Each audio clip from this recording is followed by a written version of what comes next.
You're listening to the official podcast of Asbury University, produced by students with God-honoring conversations that inform, edify, and encourage. This is Asbury. We explore culture and current topics through a Christian worldview, promoting a well-balanced life, and we empower our community to belong, become, and be set apart. I'm your host, Abby Lobb. Welcome to This is Asbury.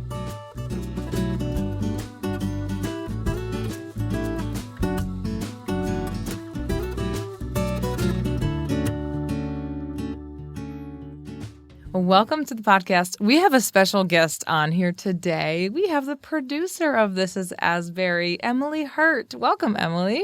Thanks for having me. It's fun to have you here, in the studio recording. You're doing all the behind-the-scenes work, scheduling the guests, and helping with the research and all the things that go into making this podcast happen. So it is such a privilege to have you actually in the chair across from me talking today. So Emily, tell people a little bit about you and what you do here at Asbury.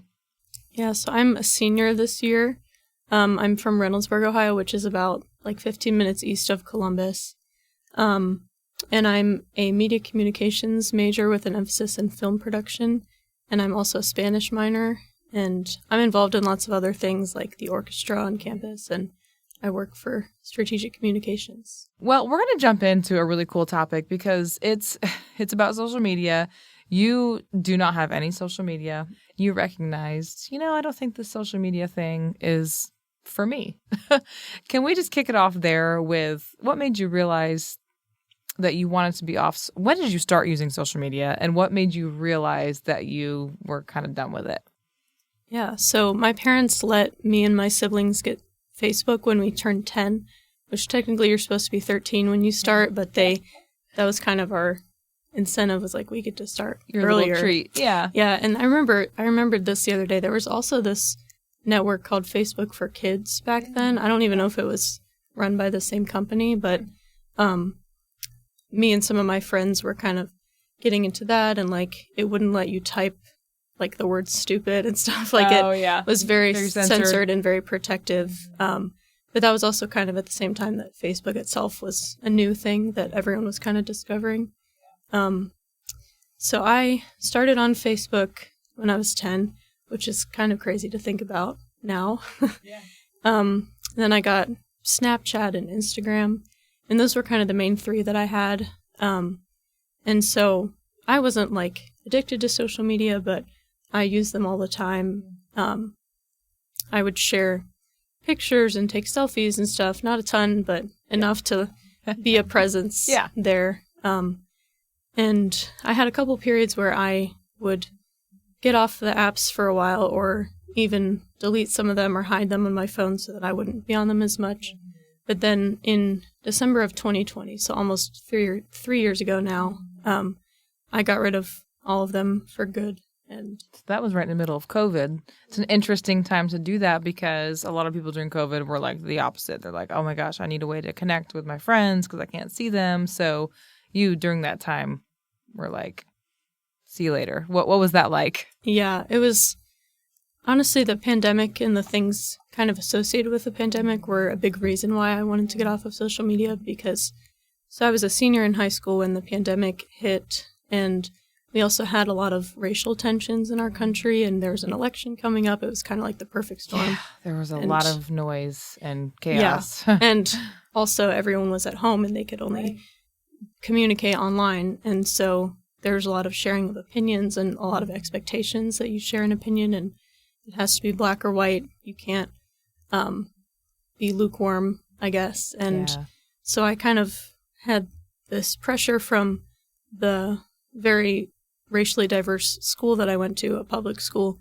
and my church. And so when you're dealing with these issues of civil rights in the pandemic, there were lots of opposing ideas. And that was ideas. Peak cancel culture too. So you factor that fear in as well. Well, I don't know what I can say because I don't want to get canceled by either side. Right. Yeah. So I was kind of experiencing a ton of anxiety by having to give an opinion, but also knowing the consequences of giving an opinion. So did you know what your opinion was and you were just scared to share it? Or were you just kind of unsure of how you felt about these things and so therefore you didn't want to say anything? I think it was more that I was still figuring out my own opinions, and also I was going to college for the first time, and so I was already in this period of like getting out from just what my parents say and figuring out what I actually believe, whether that's similar or different.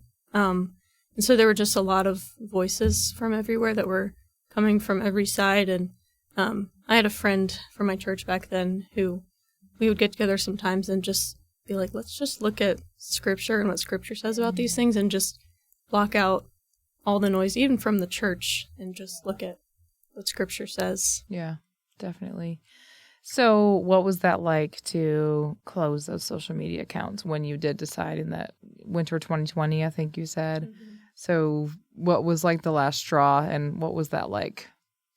Yeah, I was just kind of like, I mean, I toyed with the idea for a while, but I was like, I need to just do it, have a clean break. And so it wasn't the first time I had deleted an account on at least one of the profiles, and they always send you emails for like the next few months, like, we're gonna hold off for a few more days in case you change your mind, and we don't want you to lose all your friends and all your pictures. So we're gonna. No. Would it help if we like increased your privacy settings, or maybe if you took a break, or and so they keep trying to get you back on. But I was like, no, I'm not gonna. I'm not gonna do that. I've made a decision.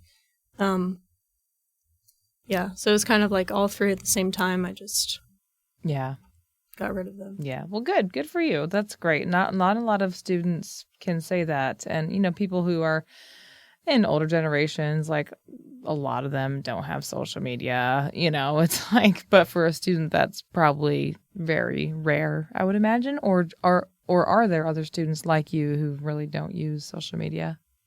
Yeah, I've met several people who never had it in the first place, and I think that's a different perspective of its own, because then it's not like a sacrifice that they're giving up. And yeah, that would be another interesting perspective to hear from. But so I had experienced what it is like to interact in that way and to get feedback in that way. Mm-hmm. Mm-hmm. Well, and it is all about feedback. It has a very reinforcing nature. Like it releases dopamine, that feel-good chemical. And humans, we get that from a lot of areas in life, social media being one of them. A like, it releases just like a little hit, So these platforms are designed to be addictive. They're designed to reinforce. And as a result, we can spend too much time on them, and it can have the adverse effect. If we don't get the reinforcement, the dopamine, we go the opposite way. It can lead to anxiety, depression. Oh my gosh, what's wrong with this picture? I must look ugly. Nobody liked it. So there's so much psychology going on there that's rooted in science. So did you see something that changed in you after you stopped getting that reinforcement from social media? Did something change in you personally? Mm-hmm.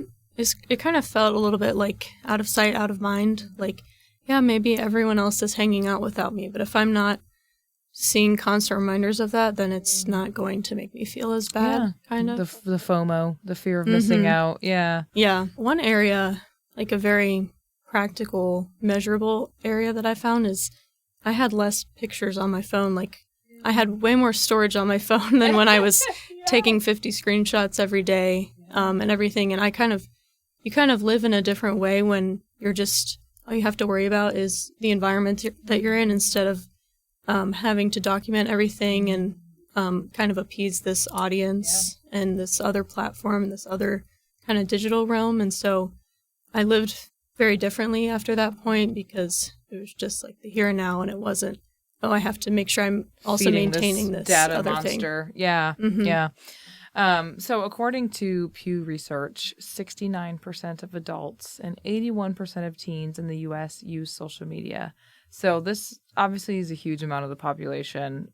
Yeah, I would say I definitely have more of a sense of peace and contentment. Like a huge aspect of that, the ways that social media affects, especially like young women, is with like body image. Because you see your friend's picture and you're happy for them, but you're also like, why don't I look like that? Or why, even like adults, like, why aren't my kids that smart? And why don't we have this house?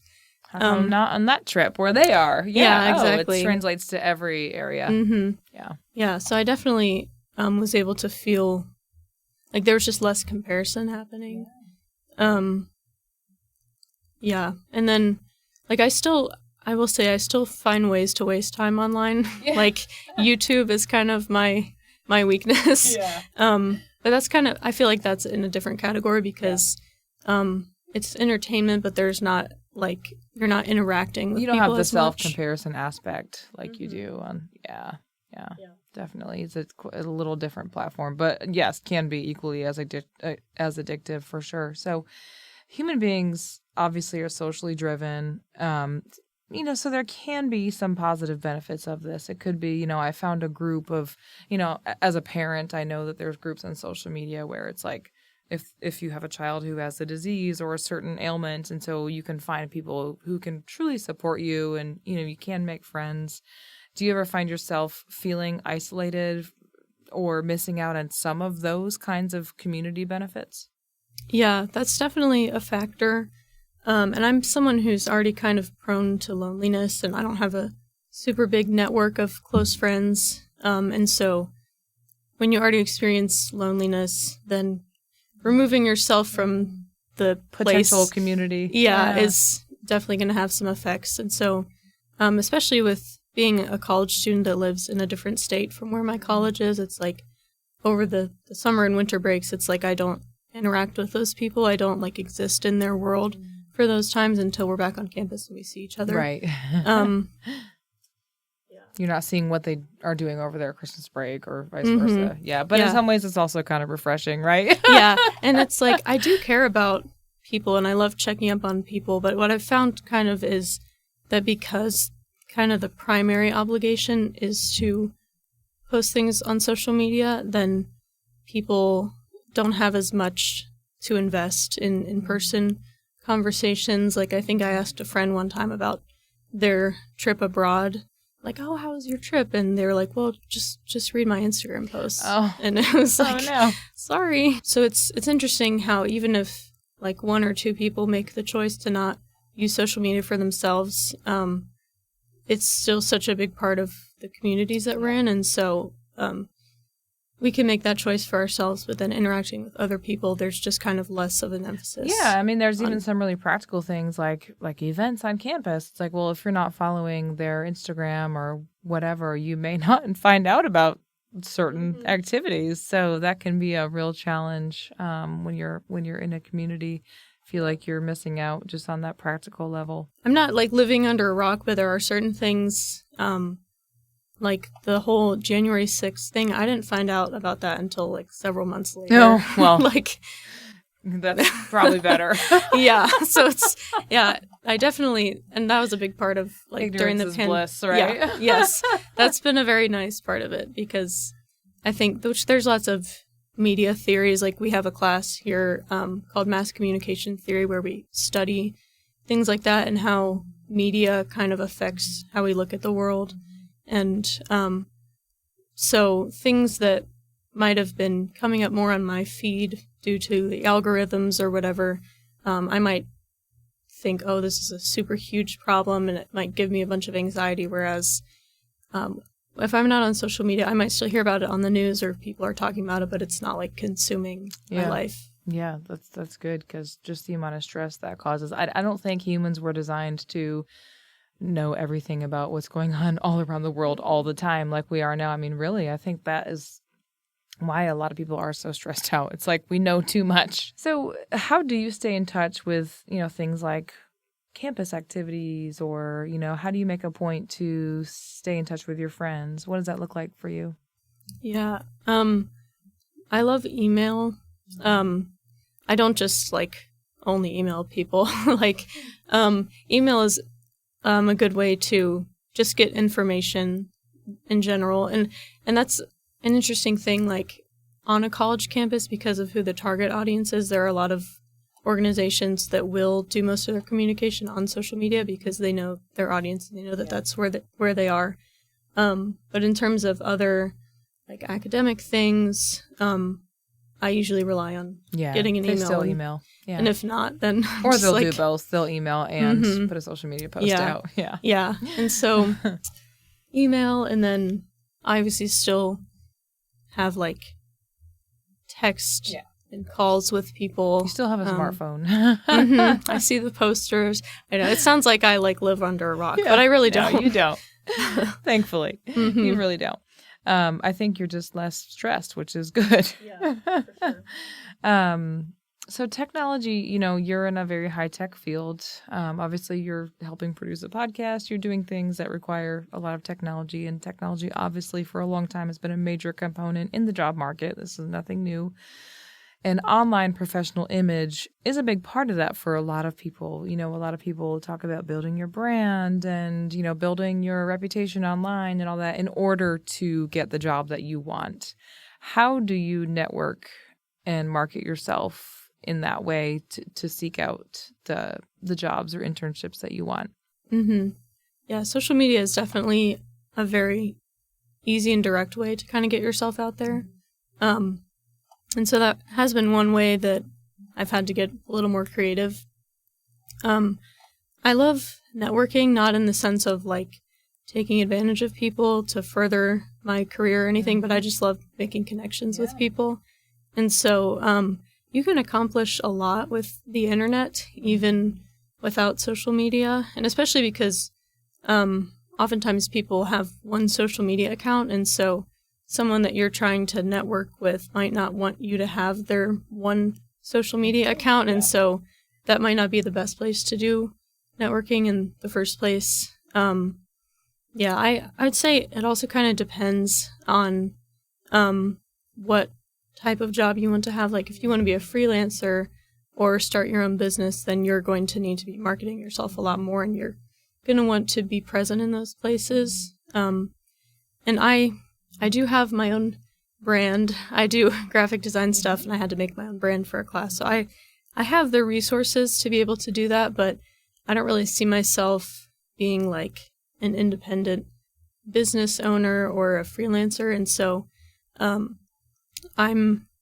not as active in like marketing myself, but I definitely love to create opportunities for myself and find people. Like I've been able to make a lot of really cool contacts, like even in Hollywood and internationally, just through email and through looking people up. Yeah, I've heard some of the stories you've told me. And, I think that's probably really surprising to them. Like, I think if a student like you or another student were to send them an email or try to reach them at their home office, on their office phone, they would probably go, what? Wow. I think that would be very surprising in a good way. Yeah, I've gotten that reaction a lot. That's amazing. Yeah, and like you can find people. I'll just say that. Yeah. I think something else, which maybe this isn't the greatest thing to share, but my generation grew up stalking our teachers on social media, and so really we know how to find people and we know how to get in touch with them, and that can come in handy. Tip for teachers: they are looking at your social media. Yes. That's a good lesson for anyone, teachers or otherwise. So along those lines, if you were to tell someone why they should opt out of a social media presence, give me your 30-second elevator pitch. Yes. I would say it is possible to live without it, even if you have relied on it for many years. Like, I'm 22 and I had social media for 10 years, 9 or 10 years. So, like, that's almost half my life that I had relied on it, but it is possible to live without it. And I would say that the things that seem like sacrifices, like maybe I won't be able to stay in touch with as many people, there are ways around that. And there are ways to have those things still be present in your life without social media. Like all the people in your life that are going to know when something important happens to you, they're still going to know that. You're still going to have other areas of contact with them. And I think you would develop a much closer circle anyway. Like your real friends are not just the people who are, tapping your Instagram with a like or whatever. It's the ones you're going to call when you really need something. Yeah, like probably the biggest life event that I've had in this 3-year period is I worked at the Olympics, and nobody knew about it other than my close friends and family. And I just decided that's okay. Yeah. And I think that's respectful because most people would have the opposite. You know, the Bible speaks about pride often. And so you have to look at, you know, checking yourself, like, am I posting this because I want people to know what I'm doing because I'm the most important thing in the world? You know? So I think it's amazing just having those guardrails. Like, you don't have that temptation. You don't have to tell everybody what you're doing all the time. I think a lot of it is pride. A lot of it is insecurity too. It's like, I want to show everybody what I'm doing because I don't feel good enough. Well, where is your self-worth? Yeah, like, where does your value lie? Does it lie in the affirmation of others? Like, do you need this? So that's just a great practice in faith as well, as just removing that temptation of, you know, for lack of better words, showing off, you know. Yeah, I think there's, like, regardless it's a spiritual practice. Yeah, regardless of social media, I think there's a desire within all of us to feel relevant, and to be noticed. And so a lot of times for me, when I was on social media, I wasn't doing cool things. I wasn't hanging out with cool people, but I still wanted to show, like, hey, I'm still here. I'm still playing in this game. I'm still relevant. And so it can be hard to lose that platform if you don't have social media, but hopefully the people in your life who care about you will still be there. On social media, a lot of times it's like, it is a very efficient way of communicating to a lot of people at once. But then it just becomes like a transfer of information. Like, oh, I see that you had this cool internship, and then I like it and I move on with my day. Right. Whereas if we have a conversation about it and we're having coffee together or something, then there's more of an investment there. And then it's way more than when you have, like, reunions with people or you see people after many years. It's like you don't have anything to talk about because you already know everything. That's right. Yeah. Otherwise, you have this nice big surprise. Like, what have you been doing for the last 10 years? Yeah, you literally don't have any idea. I love that. That's a great point. Well, I love that, Emily. And I admire you so much. You're so talented. You're going to do great things when you leave Asbury. Is there anything else that you'd like to add in closing about what it's been like to produce this podcast and or about quitting social media? Yeah, well, I definitely just want to clarify, like, overall, we mentioned this a little bit at the beginning, but this has just been my experience kind of based on knowing myself and what I can handle and what my limits are in my personality. And so that's not going to work for everyone. And some people can engage with social media without that comparison aspect or that anxiety aspect. And so it's kind of to each their own. Just know yourself and know what works for you. Well, thank you, Emily. And thank you for all of your hard work producing this podcast. This literally would not be happening without you. So I just want to give you a huge shout out. Thank you for being here today. Yes, thank you.